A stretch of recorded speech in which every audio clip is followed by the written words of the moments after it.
Hello, boys and girls. This is Chartered Accountant Omkar Gadgir. Friends, I'm starting a series for GST revision lectures for CA Intermediate May 2023 students. Now, if you see the general aspect of the exams, then of course it is getting more and more oriented towards the practicality of the subject. Friends, what we have planned is we will study this entire course in a span of around 20 hours is what I feel by way of this 30 to 45 minutes videos each. And उसमें हम लोग क्या करने वाले तो we are going to discuss the provisions of the specific chapter and also we are going to discuss some question and answers from the past examinations as well as from the study materials and the various compilation of questions that we have prepared. So what this sort of arrangement that we will be keeping is that one video I'll upload, I'll give a gap of 1 day for you to also go through the video and also study the same thing from your study materials from your whichever notes you are referring to. And then if you are having any doubts, you can ask me in the next video as well. Currently, because of the different schedules people are having, I'm not planning a live session as such, but I'll be uploading these videos on my YouTube channel. And therefore, if you or you feel that any of your friends are also willing to learn, and अगर आपको लगता है कि ये beneficial है, तो kindly share the same, subscribe to the channel, and also like and comment. Of course, that is subject to your like. Friends, we'll be first discussing today the first part of your input tax credit chapter, one of the very critical chapters. And you know that technically क्या होता है ना, input tax credit becomes a difficult thing to understand and rather implement it when you are writing the answers. Although it is something which is very much strict to the law, so don't worry. हम लोग को आराम से वो complete करके read करके study करके understand करके कैसे उसको बेस्ट पॉसिबल तरीके से आप समझ सकते हो, that will be my only constant effort. Now, friends, if you see the chapter input tax credit, then it is broadly divided into three parts. Okay, one is the eligibility of input tax credit. Second, that is all in section 16. Second part is the apportionment and the block credits. And the third part is availability of input tax credit under special circumstances, that is there in section 18. Now, more or less, मैं sections को ज़्यादा refer क्यों करता हूँ, because even if you've seen your study materials, the exact mechanism that is used in the study material also, that first the provision has been explained to you, their illustrations have been given to you, so we'll be going in the same manner that I'll be explaining you the provision. We will be discussing the practical cases relating to that. I'll try to explain you the concept, and this is how this video session and series will go. I'll keep a blend of English and Hindi at times, okay, because that is why, because we strongly, of course, have to follow one thing, that because we have to give the exam in English, we need to also understand certain things in English. Friends, now before we actually start on discussing the provisions of input tax credit, let me quickly just take you through what input tax credit actually is. So, input tax credit का जो history है, that is not really just from the GST era. Even in the pre-GST regime under the central excise and service tax laws, we had a concept called as CENVAT, that is centralized value added tax. And prior to CENVAT credit, we also had something called as a MODVAT credit, modified value added tax. So that was back in 1985. CENVAT credit was there in the central excise and service tax era, and now we have a concept called as input tax credit. Technically, what input tax credit means, first thing that जिसका input tax credit में credit debit वाले accounting credit debit से कुछ लेना देना नहीं. Input tax credit means the credit of taxes which you have paid on purchase on inputs of your business. So when you buy certain things, when you buy certain goods, when you buy certain services, or when you buy some assets, जिसको capital goods ऐसा बोला जाता है, what we actually do is that we are going to pay a price and उसके साथ हम लोग कुछ taxes bear करना. Now this tax what you bear at the time of purchasing goods, purchasing services, or purchasing the capital goods or plant and machinery or whichever fixed assets you need for the business, the tax component of that is treated like a prepaid tax by you.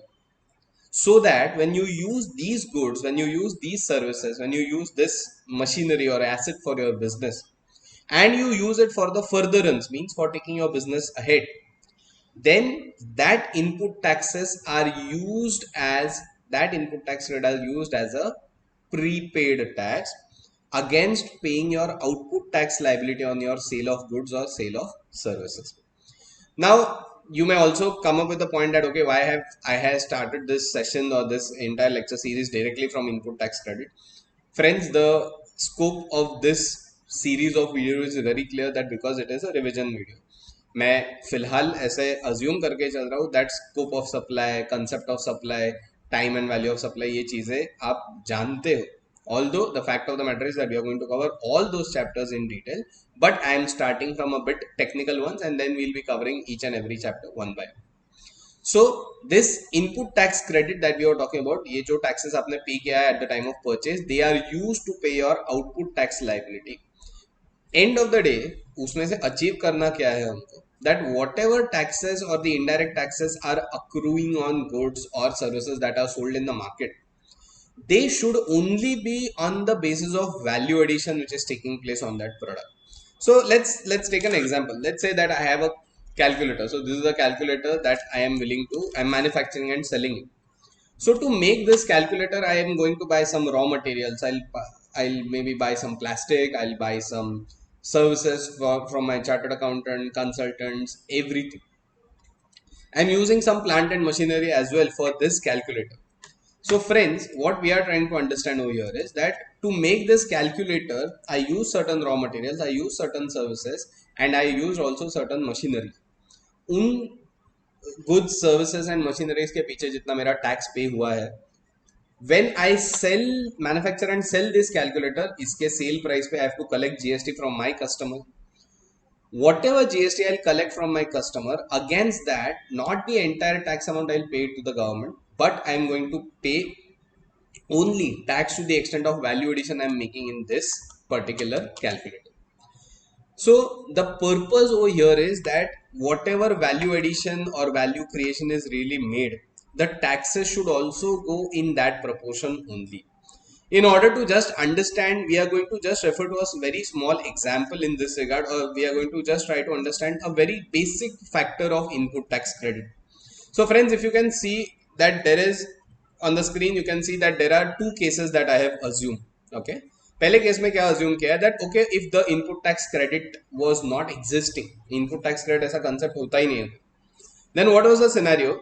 Let's say now we are able to see that यहाँ पे there is a manufacturer, wholesaler, distributor, retailer and consumer, right? We are able to see this. अब मान के चलो इसमें जो figures and numbers हमने लिए वो क्या है, वो आपको quickly में go through करवाता. So now the thing is that this first case is if the input tax credit system did not exist, we did not have an input tax credit at all. तो उस case में क्या हो रहा है? That at the manufacturer's end, we are assuming that there is a cost of production or purchase which is 1,000 rupees. There is a profit margin of 20%, there is a selling price, and there is a tax on the selling price which is taken at 12%. So at the end of the manufacturer, invoice price कितना हो रहा है? 1,344 rupees. Now here 1,344 rupees, when it goes to the wholesaler, what the wholesaler is bifurcating this as input tax, he doesn't have a credit, so he has to take input tax cost and a purchase cost. Put together, it is his purchase cost of 1,344 rupees. He does not get any input tax credit because our basic assumption is if a model in which there is no input tax credit available. So he adds the profit, he adds his output tax, and ऐसा करते करते finally this commodity is reaching to the consumer at a price of 3,263 rupees. Fine, from wholesaler to distributor. Now you see the tax went on getting added at each and every stage on the selling price. But if you can also see that यहाँ का जो 144 rupees का output tax है, it had become a part of cost. यहाँ का 194 became a part of cost. यहाँ का 260 became a part of cost. So eventually at every stage the taxes were getting imposed on taxes again, which is also called as cascading effect. And इसके वजह से what is happening that the commodity is reaching the consumer at a price of rupees 3,263. Now technically if I see what is the value addition on this product, so 1,000 रुपए के ऊपर जितना profit margin हर stage पे included है, because there is no new addition in the product, तो profit margin is the value addition over there. So genuine value addition अगर मैं देखूँ तो वो 1,000 plus 260, I mean 1,000 के ऊपर 200 plus 269 plus 361 plus 486, this is the actual value addition on the product. but the tax impact is also leading it to go at a price of 3,263. Now we'll take a case. Okay, now we'll take a case of a scenario जहाँ पे input tax credit is not available to us. So if input tax credit is not available to us, then we are saying 1,000 rupees at the manufacturer. I beg your pardon. We are taking a case of input tax credit is available to us. So in here, the purchase cost is 1,000 rupees. The selling price is going to be 1,200 because there's a profit margin of 20%. यहाँ तक तो कोई change नहीं है. Now at the wholesaler's point, now we are saying it is not an input tax cost, but it is an input tax credit. Means we are going to treat it like a prepaid asset. I beg your pardon, it will be like a prepaid expenses जिसको हम लोग asset मानते हैं balance sheet में. So here what happens at the wholesaler level is that a cost of production or purchase is limited to only the selling price over here, if you can see, because we are not including the input taxes over here. So here the total purchase cost is 1,200. My input tax is being treated as an asset. It is not being treated as a part of my cost. I am keeping the profit margins absolutely in same terms. Absolute rupees में मैं business का कोई भी profit margins change नहीं, मतलब profit margin and absolute terms of rupees I am not changing. मैं उतने का उतना ही उसको रखता हूँ. So friends, in such case, what is going to happen that my input tax cost, which was earlier a cost, now it is becoming an input tax credit. So it is being treated like a prepaid tax. It is treated like a prepaid tax. So friends, what happens eventually? Let's see. The wholesaler is selling this product for a price of 1,469 and his output tax is 176. It becomes an input tax credit to the distributor. इसका जो output tax है becomes an input tax credit to the retailer and to the consumer. Finally, the price over here. So I guess the price has not come up over there. So we'll just quickly put the price over there. So the price comes to 2,594 rupees. Okay, so maybe for the benefit of all, I'll just quickly mention over here that it is 2,594 rupees. Okay, let's see if we can quickly add a text to this.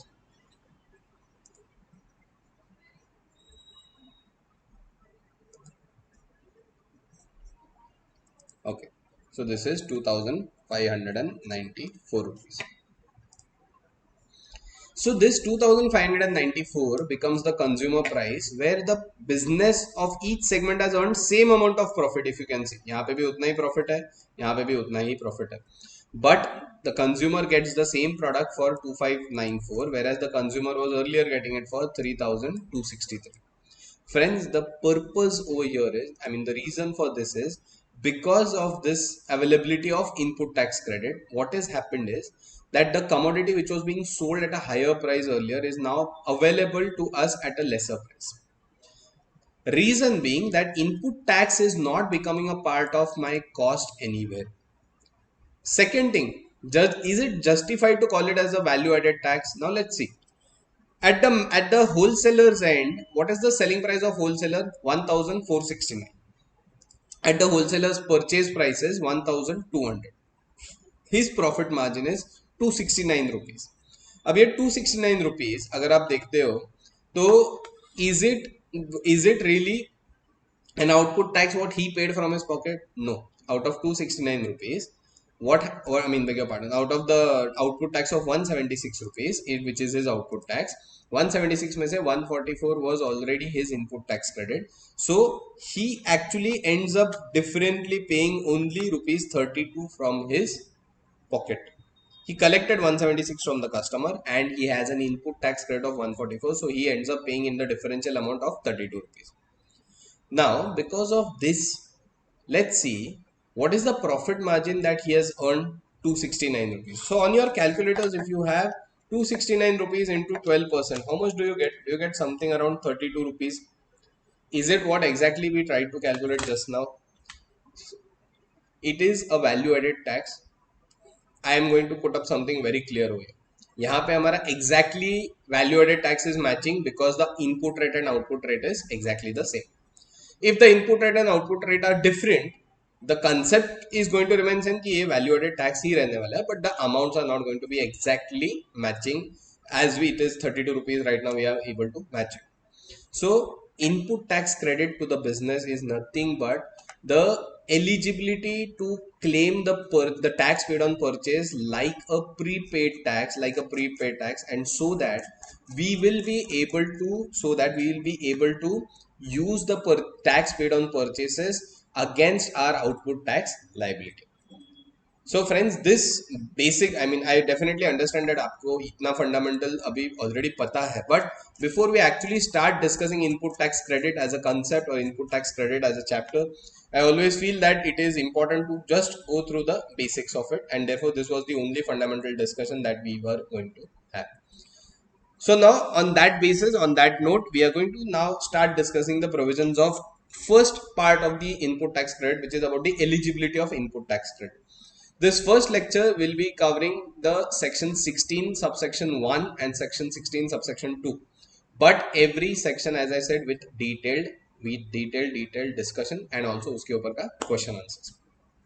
First, now what section 16, which is the eligibility defining criteria of input tax credit. Eligibility of input tax credit means I have written over here in kisko input tax credit claim karna allowed hai. Now, what is the input tax credit going to be there in the business about? So, it will be about the claiming of credit of purchase based tax.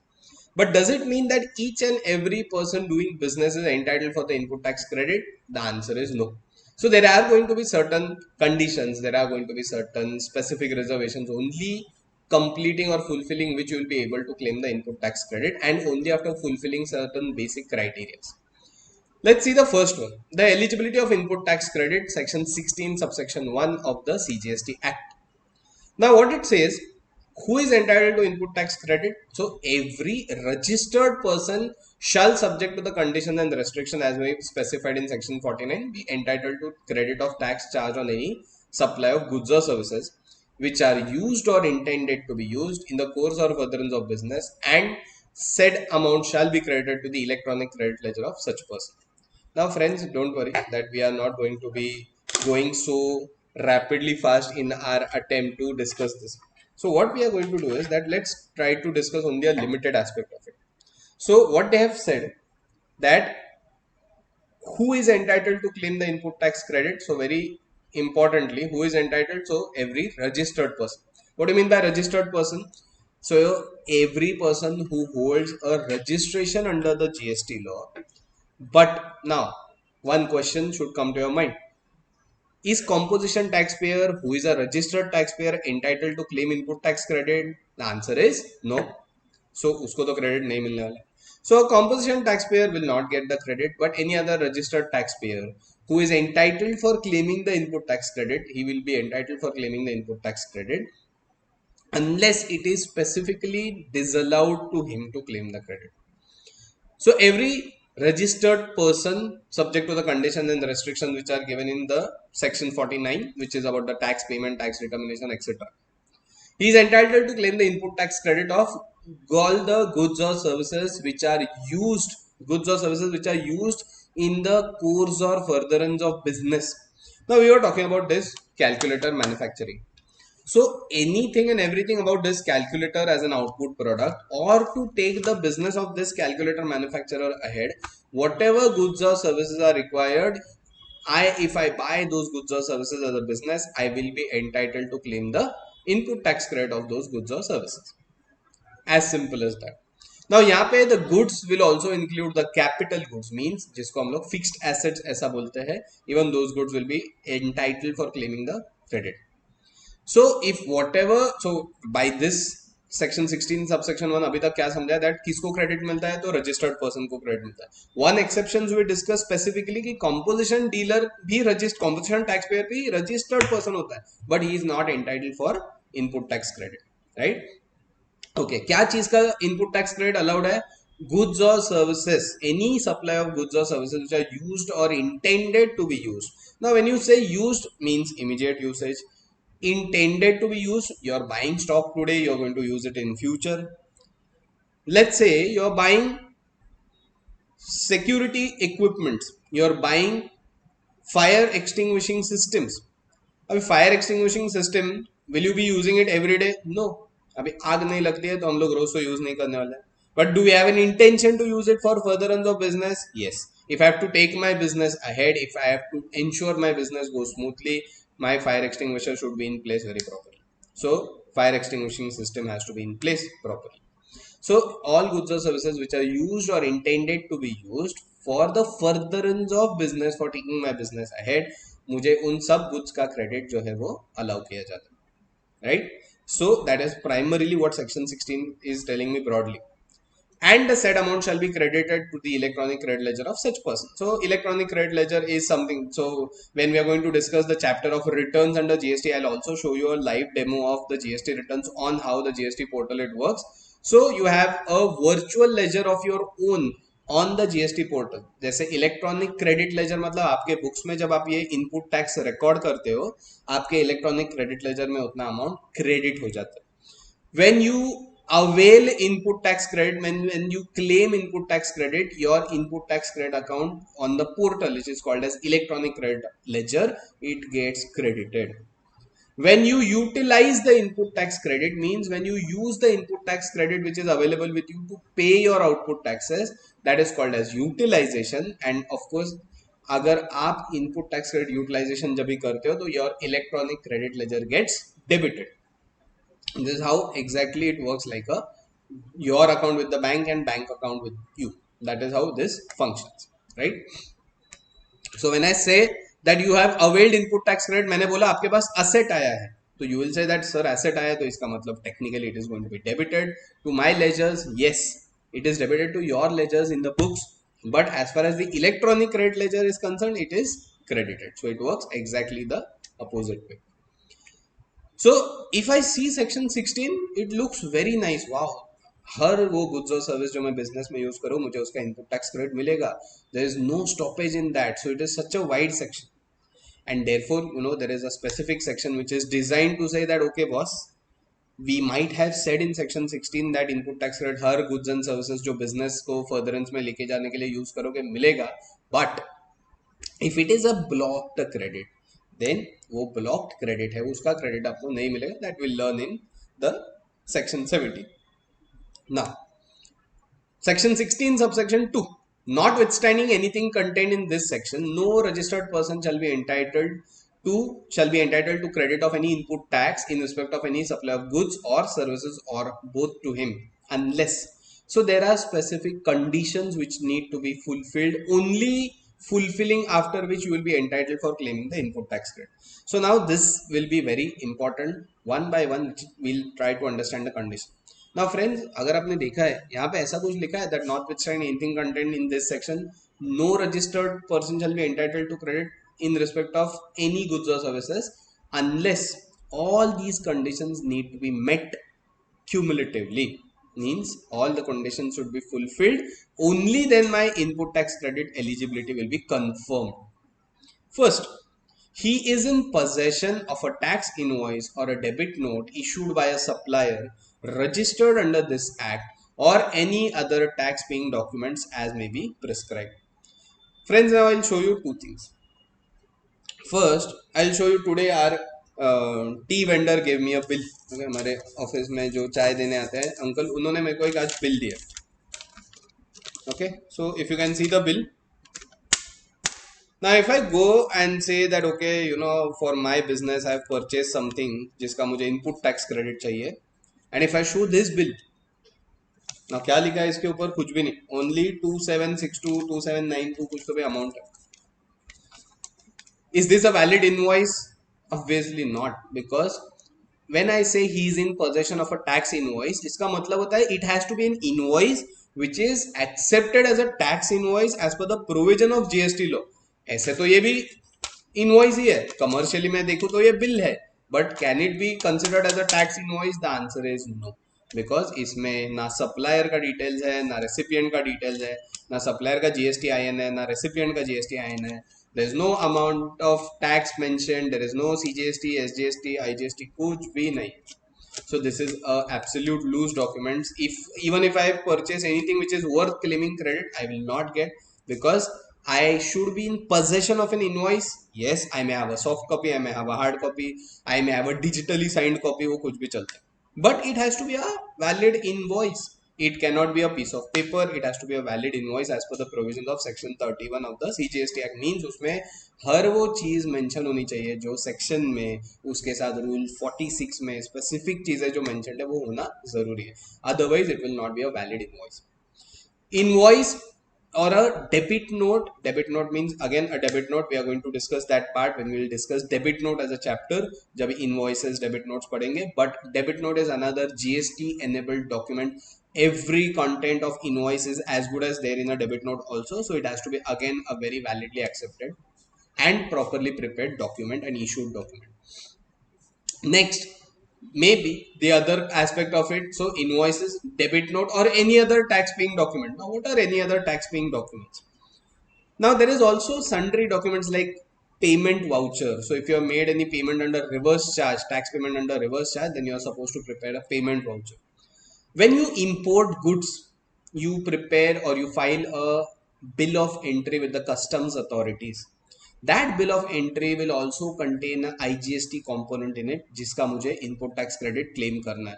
So that bill of entry will also become a valid document for claiming input tax credit. So the first thing I need to have with me for claiming input tax credit is he मतलब business should be in possession of goods. I beg your pardon. He should be in possession of the invoice or a debit note or any other tax paying documents. So I hope this is clear.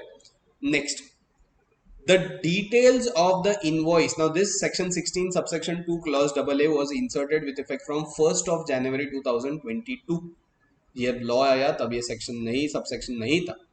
So section 16 subsection 2 clause AA, the details of invoice or a debit note referred to in clause A has been furnished by the supplier in the statement of outward supply, and such details have been communicated to the recipient of such invoice or debit note in the manner specified under section 37. So friends, here what it says, that it's also required that my supplier who has issued me an invoice or a debit note, अब यहाँ पे उन्होंने invoice and debit note के अलावा bill of entry या और किसी document की बात नहीं की है, because invoice is something what my supplier issues to me, debit note is something what my supplier issues to me who is in India, who is a domestic supplier. Bill of entry I file by myself with the customs department. It goes to the ICE gate portal, so वहां से वो आना है. But यहाँ पे the specific यहाँ पे the very specific coverage is only about invoice and debit note जो मुझे supplier ने issue किया है.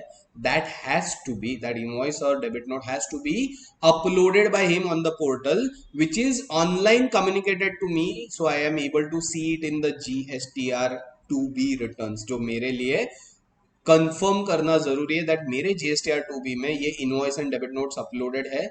Only then it is a genuinely valid issued invoice and communicated valid invoice to me और a debit note to me. Now of course there is also a chapter called as returns under GST. तो ये returns under GST के time पे I'll show you on portal what a GSTR 2B means, but this is what it says right now. And since like I said we are going for a revisionary session, I'm assuming you are aware of GSTR returns, so I should be able to see that okay my supplier has uploaded this details.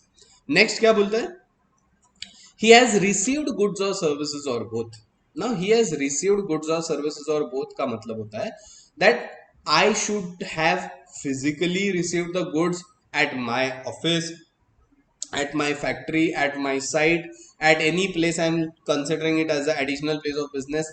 It should be received. मतलब वो जो होता है ना goods in transit, goods in transit शायद आपके purchases के records में अकाउंटिंग वाइज है, but goods in transit are not permitted for claiming input tax credit. Means goods का फिजिकली होना जरूरी है. मान के चलो that I have ordered this calculator from, I had order from Amazon. Amazon से मैंने ऑर्डर तो कर लिया, but then it has not reached me as yet, but Amazon का इनवॉइस तो मुझे आ गया है. So I have purchased certain goods, I am in receipt of a very valid document. ये रिटर्न्स जब फाइल करेंगे वो तो आएगा, बट मेरे पास कैलकुलेटर पहुंचने वाले अगले 15 दिन के बाद. So I will be entitled to claim the credit of this calculator only when I physically receive this.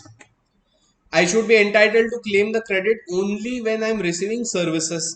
Means when goods and services के बारे में important ये है that he has received means it should not just be the case that somebody is issuing me an invoice, हाँ कि मैंने आपको goods बेचे, मैंने आपको steel बेचा, मैंने आपको कॉपर बेचा, and if I don't receive it, then it is like a fake circulated document. It has no meaning, it has no material impact, and it will be considered as a fraudulent circulation.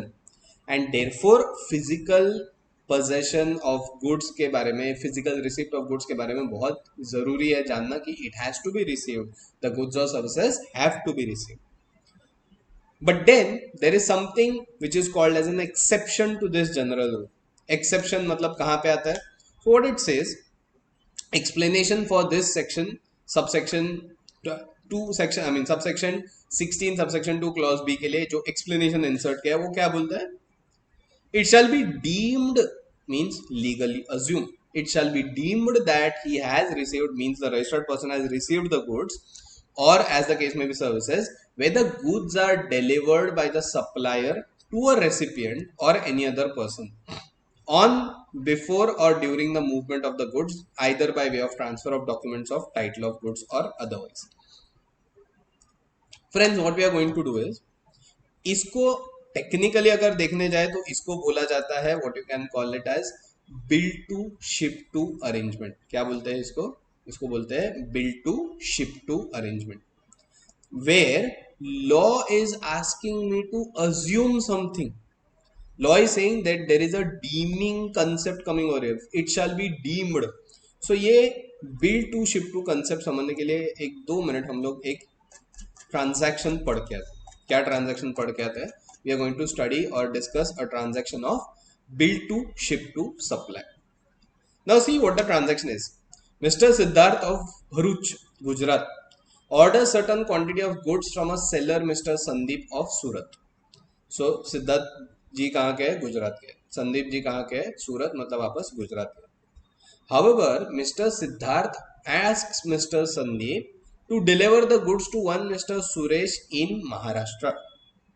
देखो, सिद्धार्थ जी ने goods खरीदे, संदीप जी को बोला आप goods supply करो, पर संदीप जी को क्या बोला कि मुझे मत भेजो गुड्स डायरेक्टली, आप मिस्टर सुरेश को भेजो महाराष्ट्र में. Now in this case, what is happening?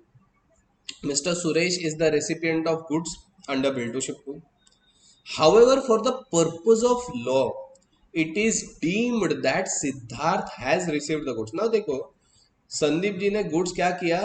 Siddharth के इंस्ट्रक्शन पे किसको दे दिया? Directly mister Sandeep send it to mister Suresh. Did the goods ever physically come to Mr. Siddharth? The answer is no. But for the purpose of law, क्योंकि एक condition हम लोग को 16(2)B में क्या बोल रही थी कि आपको गुड्स रिसीव होना जरूरी है फिजिकली. यहाँ पे Siddharth of Bharuch will never be receiving the goods. He will only be receiving an invoice but he will not receive the goods. But then ये क्या सही है? Will he be allowed to claim the credit? The answer is he will be allowed to claim the credit. For what reason?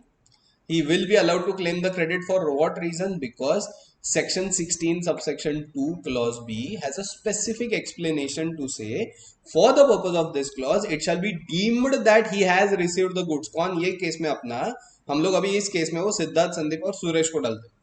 For the purpose of this clause it shall be deemed that the registered person Mr. Siddharth has received the goods as the case may be services. So फिलहाल आप services को बाजू में रखो. Where the goods are delivered by the supplier. Supplier कौन है? अपने example के हिसाब से Sandeep. To a recipient. Recipient कौन है? Mr. Suresh or any other person on the direction of such registered person. Means law ऐसा बोलता है that अगर ऐसा सिनेरियो हुआ है दैट सिद्धार्थ जी के कहने पे संदीप जी ने गुड्स डायरेक्टली सुरेश जी को भेज दिए हैं, still mister Siddharth will be assumed और deemed to be a recipient of goods and he will be entitled for claiming the input tax credit. So this is a explanation to section 16(2)B. ये exception है दोस्तों. This is not the first part of the law. First part of the provision says yes there is a compulsive receipt of goods और services. But अगर आपके behalf पे किसी और ने रिसीव किए हैं, where you are in a bill to ship to contract. Bill to ship to means Siddharth ordered Sandeep to deliver the goods to Suresh. So now you may think कि ओके चलो सुरेश के पास गुड्स फिजिकली गए, सिद्धार्थ को डीम्ड रेसिपिएंट माना, तो सुरेश जी को क्या वो इनपुट टैक्स क्रेडिट नहीं लेना है? ऑफकोर्स लेना है, बट उसके लिए सिद्धार्थ उनको अलग से इनवॉइस भेज देंगे. सिद्धार्थ जी उनको डायरेक्टली इनवॉइस भेजेंगे दैट ओके आपके पास जो गुड्स आए हैं वो मैंने ही भिजवाए हैं. It is immaterial if it is coming from Siddharth himself or some other person. But this tri-party transaction, it is not really a tri-party transaction. There are three people involved, but there are only two contracts. One is between Sandeep Siddharth, one is between Siddharth and Suresh. But there is no contract between Sandeep and Suresh. वो सिर्फ संदीप जी ने goods उठा के सुरेश जी के इधर डाले on the instruction of Siddharth. And Siddharth को उन गुड्स का क्रेडिट मिला इस even though when he never received the goods physically Bharuch में तो कभी गए नहीं थे goods but that was because he has been considered by law deemed by law to be a deemed recipient of goods. So friends, I hope this aspect is clear. Likewise it is for services also, bill to ship to in case of services. We'll be discussing some other examples. We'll also say that how services will come into picture. Now what is clause BA? The details of input tax credit in respect of said supply communicated to registered person under section 38 has not been restricted. Means जो मैंने GSTR 2B के बारे में बात किया that आपके vendor को बोला था कि ओके आप इनवॉइसेस डेबिट नोट जो भी इशू कर रहे हो उसका डिटेल्स आपको GST रिटर्न में अपलोड करना है. जब मैं देखता हूँ I am seeing that the credit is bifurcated into two parts, restricted credit and not restricted credit. ये सब क्या गेम या गोलमाल है? लॉ क्या बोलता है सिंपली कि सप्लायर ने रिटर्न फाइल किया बट अगर सप्लायर ने उसके ऊपर का टैक्स नहीं भरा है सिर्फ रिटर्न फाइल करके रखा है then it is of no use because then the money has not reached government. Money has not reached government then उस पैसे का इनपुट टैक्स क्रेडिट मार्केट में नहीं घूम सकता है. उसका एक सिंपल पैरेलल एग्जांपल देता हूँ. अज्यूम करो आपने एयरटेल को 100 रुपए दिया रिचार्ज करने के लिए, उन्होंने आपको टॉक टाइम दे दी. ओके, आप उनको 100 रुपए देते ही नहीं हो, there is no promo code nothing nothing but still you have a talk time of 100 rupees. ऐसा हो सकता है? एयरटेल का नुकसान हो जाएगा कि नहीं? गवर्नमेंट क्या बोलता है कि हमारे जेब में जब तक पैसा नहीं आता है तब तक उस पैसे का इनपुट टैक्स क्रेडिट मार्केट में हम घूमने नहीं दे सकते, नहीं तो गवर्नमेंट लॉस में जाएगी. ऐसा नहीं चलता है. इसीलिए ऐसे सिचुएशंस में they have inserted a clause BA that if your supplier's invoices has been given a color as restricted input tax credit means उसने अभी तक डिफॉल्ट सुधारा नहीं है तब तक आप उसका इनपुट टैक्स क्रेडिट अवेल नहीं कर पाओगे. तो जितना आपको खुद के बिजनेस पे ध्यान देना जरूरी है. If your vendor is somebody who is mischievous, who is not filing the returns or who is filing the returns but not paying the taxes, then unfortunately आपके लिए वो इनपुट टैक्स क्रेडिट वैलिड नहीं माना जाएगा. Third, subject to the provision of section 41 the tax charge has been paid to the government. Like I just told you that इसका पैसा अगर government के पास जमा नहीं होता है तो आपको ये पैसे का कभी भी इनपुट टैक्स क्रेडिट नहीं मिलेगा. The next one, he has furnished the returns. मतलब मैं अगर इनपुट टैक्स क्रेडिट क्लेम करना चाहता हूँ तो मैं मन में नहीं बोल सकता कि हाँ मेरे पास इनवॉइस आ गया, गुड्स आ गया, सर्विसेज आ गया, so I am entitled to claim the input tax credit. Unless I file the returns, I put it on the GST portal, I will not be entitled to claim the input tax credit. Means सब condition में fulfil कर रहा हूँ but the problem is if I don't tell the government by way of a specific method which is called as filing of returns that I am entitled for claiming input tax credit, वो मेरे electronic credit laser में जमा नहीं होगा. And अगर मेरे electronic ledger में if it is not getting credited then for me it is of no use because I am going to be able to use that amount only if it is there in my electronic credit ledger. Therefore filing of return is mandatory. So friends, clause A, AA, B, BA, C and D of section 16 subsection 2, when it is cumulatively satisfied, you are entitled for claiming the input tax credit. These all conditions are to be fulfilled. Right? Now we'll just see there are 2 to 3 provisos to this. Provided whether goods are received in lots or installments, the registered person shall be entitled to take the credit upon receipt of last lot or installment. Friends, इसमें क्या है that we are going to discuss a scenario that when lots और installment में आपको goods आते हैं तो उसका input tax credit आपको कैसे मिल सकता है. Now in a simple manner if I say that lot और installments का मतलब क्या होता है? Means you have two things. One is that when you order certain goods, okay, when you order certain goods, but you order them in such a manner that वो आपको simply एक phase में deliver नहीं होता. You are not getting it delivered in one single phase. You are getting it delivered in a span of manner of installments. Now अगर installment में goods आते हैं तो installment में तो input tax credit नहीं मिल सकता. तो law ने कैसा बनाया, that law has been made very clear that if you are willing to claim some input tax credit, then those goods should be received by you in completeness. Means lot and installments में goods आके कोई फायदा नहीं होगा. So we'll see what this lot or installment means. Alright. Now, Mr. Meet has supplied consignment of 500 chairs to Miss Vinita. The lot of 500 chairs was received by Miss Vinita in 3 installments. अभी installments कभी कभी है देखो हाँ, 29th August 2019, 30th August 2019 and 3rd September 2019. Thus the last lot कभी आया है, अभी अगस्त में she received 2 installments of the chairs, but the last lot was received in the month of September 2019. सो विनीता के पास गुड्स का इनवॉइस आया, विनीता के पास चेयर्स भी पार्शियली आ गए थे. She had received all the conditions were fulfilled but they were not completely received in full. Invoice में 500 chairs है but physically अगर उनके पास लास्ट डे ऑफ अगस्त में सिर्फ 300 चेयर्स है तो उनको उस केस में उस इनवॉइस के अगेंस्ट कोई भी इनपुट टैक्स क्रेडिट नहीं मिलेगा. She will be entitled to input tax credit only when she receives all the chairs as a part of that invoice. So the first thing, the first proviso to input, the first proviso to the law says that proviso to section 16 subsection 2 says if the provided where the goods are received in lots or installment, the input tax credit shall be eligible only on receipt of last such lot or installment. So इस case में like we saw, it is not that he will not get the input tax credit. Vinita will get the input tax credit only when she receives all the chairs, that is in the month of September. The next proviso, because we have it over here only, the next proviso is provided where the recipient fails to pay to the supplier the amount towards the value of goods or services and the tax payable thereon within a period of 180 days from the date of invoice, then an amount equivalent to the input tax credit shall be added to the output tax liability.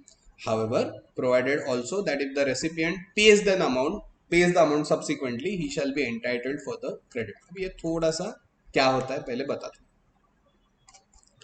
So now we'll say that what this payment in 180 days exactly means. What this proviso only means is that if you have purchased certain goods or services from your supplier, you will be entitled to the input tax credit of it, no doubt. But one of the condition which has been put up is that you are supposed to make the payment of these goods or services within 180 days from the date of the invoice. Now it is simple that 180 days का ये जो criteria law में ऐसा prescribed है that okay, आज मैंने goods और services खरीदे, मेरे पास invoice आया, मेरे पास physically goods आए, सब कुछ okay है, I have availed the input tax credit. But now unfortunately what happened that I could not make the payment within 180 days. तो जितना इनपुट टैक्स क्रेडिट मैंने अवेल किया है उतना ही अमाउंट मुझे as a output tax means I have to give that input tax credit back to the government because I have failed to honour a condition. Now ये provision थोड़ा सा harsh है यार. मेरे और मेरे वेंडर के बीच में कुछ डिस्कशन हो गया कि ठीक है भाई तू 200 दिन के बाद पैसा दे, तो लॉ को क्या फर्क पड़ता है.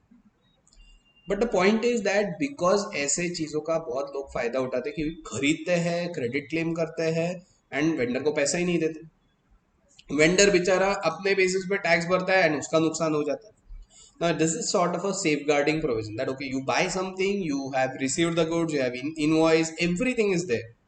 If you have not paid to that person within 180 days, then whatever input tax credit you availed on that transaction, आपको उतना अमाउंट पहले गवर्नमेंट के पास देना है एज अ लाइबिलिटी. पर ये प्रोविजन थोड़ा सा सपोर्टिव भी है कि ठीक है आपने 181st डे को जितना इनपुट टैक्स क्रेडिट लिया था उतना का उतना गवर्नमेंट को जमा कर दिया. But after 200 days you make the payment of that. Then जब आप पेमेंट करोगे reclaim the input tax credit of that, reclaim the input tax credit. We'll see a practical case and I'll show you how the ledger entry wise works in such case, so you'll also get a better clarity. Friends, what we are going to do is that at the end of this today's video, we are limiting it to only discussion of section 16.1 and 16.2. We will try to see a few questions as well. We will try to see a few questions as well on this part which is there, so that we will be entitled, we will be able to check that आज हमको जो समझाया, have we understood it really, have we I mean, or we have not understood something out of that. Then we'll also get a hang, okay, that what we should be doing, what we should not be doing, और क्या पढ़ना ज़रूरी है, हम लोग वो चीज़ जान सकते हैं. So what we'll do is that we'll quickly try to see some basic questions or some questions which are limited on section 16 right now. Okay. So yes, let's just give me a minute.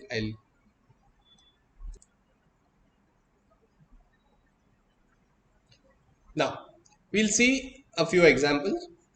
Dyna Limited, a registered supplier from Maharashtra, is manufacturing of passenger auto. The company provides the following details of purchases made and services availed by it.